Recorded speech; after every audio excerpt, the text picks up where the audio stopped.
Before we begin, check out my Indiegogo for my character Methgator. I have 4 posters available as preliminary merch while I hammer out the Issue 1 story. The goal is to raise awareness for the character and raise funds for a quality Issue 1 cover. Thanks! Hey guys, welcome to Black Angus Reviews. They're going to be reviewing / reacting, just chit-chatting about The Boys Season 2, Episode 6. Something about the bloody doors are off. That's the title. Got my notes here. Always handy. Key topics we're going to be discussing. Got to highlight, stay hydrated. Let's get into it. So, this episode starts, there's this romance that's been consummated with Homelander and New Girl Stormfront. And they're getting along well. There's like this robber. He's looking at the money. He's like, whoo, yeah. And then he sees Homelander. He's like, fuck. He's like, okay, take me to jail. They slap his gun out of his hand, breaking his arm, and he's like, take me to the hospital, please. And they're just fondling each other and stuff, and it's turn them on. And they're getting off to, killing people. Crush this dude's head against the wall, and then start boning right next to it, even tasting the blood on their hands. It's weird, but, erotic, whatever. I like the balls of this show's direction. But, yeah, so we got a couple main threads in here, and then they kind of splinter even further, and, wow. This was an hour-long episode, by the way, and I think we've heard there's going to be, like, Season 3 or a spin-off show, so there's just, The Boys is doing great in this official year drought of, Marvel and, DCU's trying to fix their shit, plus they got the refisher crap. Whatever, The Boys, Amazon, you're doing great. Keep it up. We're here for you. So interesting enough, we've gotten little hints about Frenchie, and this one really devoted some time to some backstory, and you actually see kind of, I guess, the early days of The Boys after, I can't think of her name, Becca goes missing, or is thought dead, what have you, after the rape from Homelander. And Butcher, he looks suave, he's got slick back hair and stuff. But yeah, the main girl that Frenchie's always involved with, they got a long history dating 5 to 8 years in the past. It seems, it wasn't clear to me, but it seems there was like maybe a bisexual romance there with a third wheel guy in the mix. And that's actually been stuck in the heart of Frenchie this whole time, that third wheel that's missing. And we'll kind of round back to that, but this is something, we're getting hints of. All the while, Starlight actually dug in last episode of episode 4 into Stormfront's computer, and it's got a hint, a clue about Vought goings on at this mental facility. And cool little cameo, Bobby Drake from the X-Men trilogy actually is Lamplighter, this kind of opposite version, of a counter to what his character in the X-Men was. He's like Pyro. He's got a lighter, and that's how he, works. Cool stuff. And they end up like sneaking in with the help of Starlight, joining the team reluctantly by Butcher and maybe by her as well. They break in. They send Frenchie, Mother's Milk, and the female in, and they slip into security, and they start seeing like there's all these like supers, these Vought injected, people going through testing or whatnot. And you see like there's like an Ant-Man character. There's a dude with a giant dong, like as long as his leg almost, and also in between, little Ant-Man guy in the corner.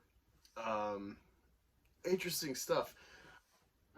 They end up getting caught by Drake, Lamplighter, and in the mayhem, when he does his power, he burns the door to this, like, I don't know what to really compare it to, but she's telepathic, I guess. She can crush stuff by focusing and doing that shit. And we see her in action a little bit. I want to see more of this character. Hopefully they bring her in. Hopefully she's part of the story somewhere. But she fucking lets mayhem happen, unleashing all these supers and stuff. Everyone's getting fucking killed and stuff. And now you got this reluctant alliance of the boys with that trio stuck in there, while they got Lamplighter, who's got a history with Frenchie. They're having to team up for common goal of living through this. And it gets interesting. This is where you get some details. So, you know, there's this vendetta because Frenchie was watching Lamplighter, and I guess he killed kids, which ends up being the like leader of the boys, the kind of overseer colonel. I guess her kids died thanks to Lamplighter, and Frenchie wasn't there to stop it. And so this has just been a huge conundrum for this group for years, and it's weighing on Frenchie's heart. And this is kind of why he doesn't want to say the female, is he's trying to glaze over the sins of his doing. His friend, you find out overdose and stuff, and it's kind of funny going back with Frenchie and that trio that he had, the girl and this guy, his third wheel. He makes a hint about the Golden Girls and how he learned a lot about culture from the Golden Girls and whatnot, making his own family. And maybe that's kind of a theme in this episode and or the show. And we'll get back to that in a minute because they have a great indie reference to the Golden Girls. I grew up with that show, so that's funny as hell. Yeah, enough of the Frenchie stuff. As interesting as it is for the overall arc of where the season and maybe the show will go. Enough of that. Yeah, so you got this budding relationship with Stormfront and Homelander, but it's already being tested because Homelander doesn't really trust anybody anymore. You know, he was king of the world, and he starts realizing, like, if he leaves, Vought's still going to keep going. He can kill a bunch of people, but like, he needs to win people to make it worthwhile. And he's expendable, despite how powerful he is. And his image is going down with the kind of collateral damage of saving people in other countries, and that spin from the media against supers. And so, you know, he finds this with Stormfront. She's all about the media and everything. We'll find out why later. And, you know, so it seems he's very much investing in her. And here's, for me, a reviewer, here's kind of how to get in my head. People watch the movie The Founder about Ray Kroc, and they think, oh, this is about that evil guy with his evil empire, McDonald's. And me, I watched the movie, and yeah, there's that initial take of like McDonald's, this evil corporation contributing to obesity and whatnot. But then I think, you know, it's like this guy was just there at the right moment, at the right time. He had the right drive to take this bigger than the McDonald's brothers. He's, to a degree at least, subject to the setting he was in. And this guy was trying to make it, doing the American dream and stuff, and just couldn't catch a break. It's always just barely getting by. And he made McDonald's work. Ethically, a lot of bad decisions, but you know, he's a ruthless businessman, and it worked. So, you know, I kind of view him as that way. I don't really view him as villainous like other people will go in that movie with the mystique of McDonald's. So I kind of view Homelander in this way. I kind of have some empathy, some sympathy for Homelander in certain aspects, where it's like, well, this guy just wants to be loved. You know, he's never had family. He's been a test subject and whatnot. He's lied out his whole life for this image. He invests a lot with that woman who led Vought, or at least we thought was pretty much the top of Vought, until he had a offer at the end of season 1. You know, he's looking for somewhere to put his heart. Honestly, this is why the image matters so much to him. It's validation. It's filling that void, and so I can you know, empathize. Despite him being a villain, he's becoming very much, maybe not as deep for sure, but he's kind of like a Thanos character in certain aspects, where you kind of can relate, or you know, you feel bad for the guy, where it's like, yeah, I'd like him to do better, or feel better. And strange enough, they make a very enjoyable on-camera relationship with a fucking Nazi. That's the brilliance of, I think Garth Ennis wrote this, and the adapters of the show making this, I don't know if Homelander's supposed to be gay in the comics with this character, or if this is like a new twist with her being a female, but bravo Amazon and crew. But yeah, you got this going on, and she's like taking off and stuff, and saying, oh, I'll be here, and he's checking in, he's like, yeah, you weren't here, we're worried and stuff, so he's already, not trusting and stuff. And by the time we get to the end of the episode, she spills everything. She shows, like, it's like, oh, your grandma? She's like, it's my daughter. She died of Alzheimer's. And you kind of learn that she's essentially immortal thus far with her Vought power, at least kind of like a Logan character, Wolverine character, Deadpool or something. Just take a long time for her to ever die. And you realize that, she's born in Germany, and she came up through the Nazi Reich, the Third Reich, and, she's close to Goebbels and stuff, so clearly she learned about propaganda and the use of media, which they learned from Soviet Russia in their film school. So it's kind of cool. You get these details behind it. It all makes a lot more sense. And for a moment, it seems like Homelander's just like,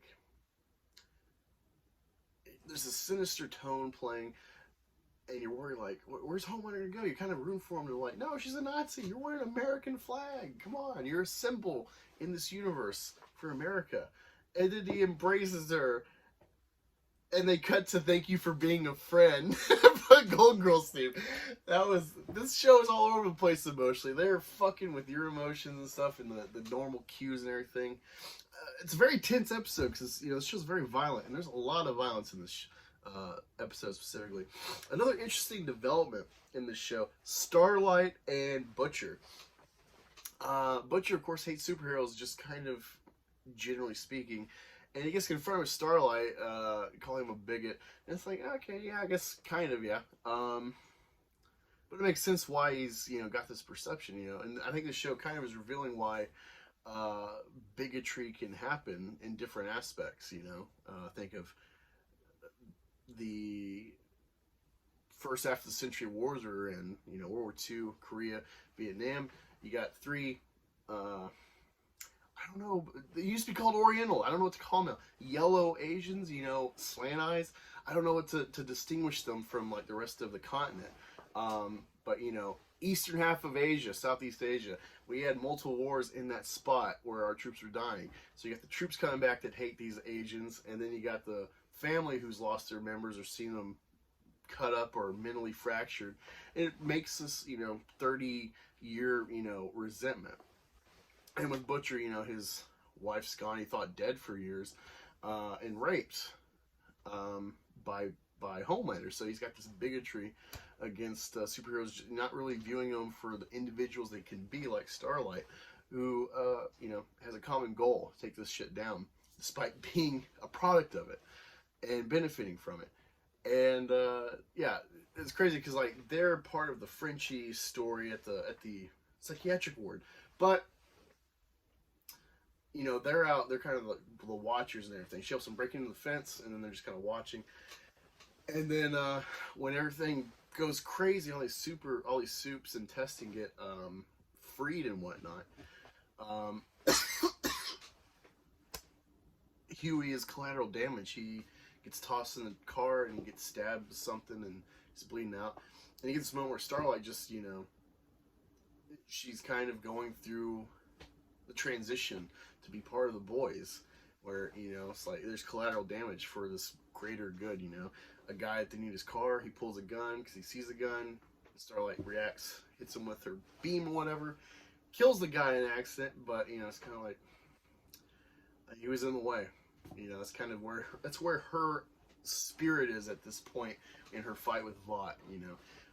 She might have cried before, now it's just like, this sucks, but where else do I gotta go? Who else do I gotta take out before we can end this? And yeah, so it's kind of cool. They have Huey in the bed at the hospital. They gotta leave him for at least a short amount of time for his recovery, and they talk and reminisce about the silly qualities of Huey, but how ultimately he's like a little puppy that's just too loyal and too good for them. And you're seeing kind of a budding friendship, commonality between Starlight and Butcher. I never saw that happening. I just always thought they would kind of just reluctantly work together out of necessity. So that's kind of cool. And the last main thing, well, I guess there's two, but you kind of got this trio building with the Deep, Queen Maeve, and A-Train. You're kind of wondering where he's going to go. He's like, he's a loose cannon. He's totally fallen off from where he was at the start of the show, even towards the end of the last season. But yeah, Queen Maeve is like, she's got something in the works, and she's like, hey, help me Deep, and I'll help you get back in the cell, and let's take down Homelander. And of course, he's building his image back with the kind of Scientology cult, the Church of the Collective, and he gets the idea to try to bring A-Train in, and he's like, hey, you want a fresca? Which we know where that leads to, the Church of the Collective and these weirdos.